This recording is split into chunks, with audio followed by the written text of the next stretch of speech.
حضرت موسیٰ علیہ السلام نے ایک مرتبہ اللہ تعالیٰ سے پوچھا، یا اللہ، میری امت کا سب سے بدترین شخص کون سا ہے؟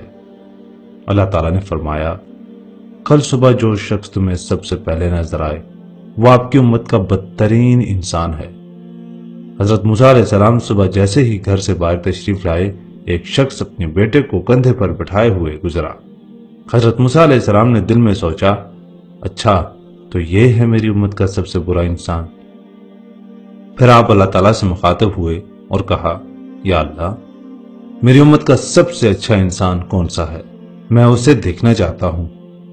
اللہ تعالیٰ نے فرمایا، شام کو جو شخص سب سے پہلے آپ سے ملے وہ آپ کی امت کا سب سے بہترین انسان ہے۔ حضرت موسیٰ علیہ السلام شام کا انتظار کرنے لگے کہ اچانک ان کی نظر صبح والے بدترین انسان پر پڑی۔ حضرت موسیٰ علیہ السلام نے اللہ سے کلام کیا، یا اللہ، یا رب کریم، یہ کیا ماجرا ہے؟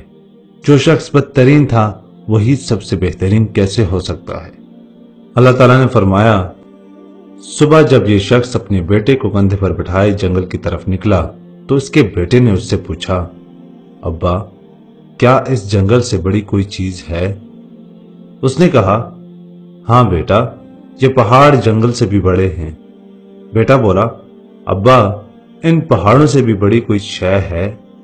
وہ بولا، ہاں بیٹا، یہ آسمان پہاڑوں سے بھی بہت بڑا، بہت وسیع و عریض ہے۔ بیٹے نے کہا، ابا، اس آسمان سے بڑی بھی کوئی چیز ہے؟ باپ نے ایک سرد آہ بھری اور دکھ بھری آواز میں بولا، ہاں بیٹا، اس آسمان سے بھی بڑے تیرے باپ کے گناہ ہیں۔ بیٹے نے کہا، ابا، تیرے گناہ سے بڑی بھی کوئی چیز ہے؟ باپ کے چہرے پر ایک چمک سی آ گئی اور بولا، ہاں بیٹا، تیرے باپ کے گناہوں سے بہت بہت بڑی میرے رب کی رحمت اور اس کی مغفرت ہے۔ اللہ رب العزت نے فرمایا، اے موسیٰ، مجھے اس شخص کا اعتراف گناہ اور ندامت اس قدر پسند آیا کہ میں نے اس سے بدترین شخص کو تیری امت کا بہترین انسان بنا دیا۔ میں نے اس کے تمام گناہ نہ صرف معاف کر دیے بلکہ گناہوں کو نیکیوں سے بدل دیا۔ دوستو، سبق یہ ہے کہ اپنے رب کے سامنے رونا اور اعتراف گناہ کرنا، عاجزی سے اس کے سامنے خود کو جھکا دینا بہت بڑا عمل ہے۔ اس ویڈیو کو آگے شیئر ضرور کریں، شاید کوئی اعتراف گناہ کر لے اور اللہ تعالیٰ سے معافی مانگ لے۔ مزید ایسی ویڈیوز کے لیے ہمارے ایج اسلامک میڈیا پیج کے ساتھ دیے گئے فالو کے بٹن کو ضرور دبائیں۔ شکریہ، والسلام۔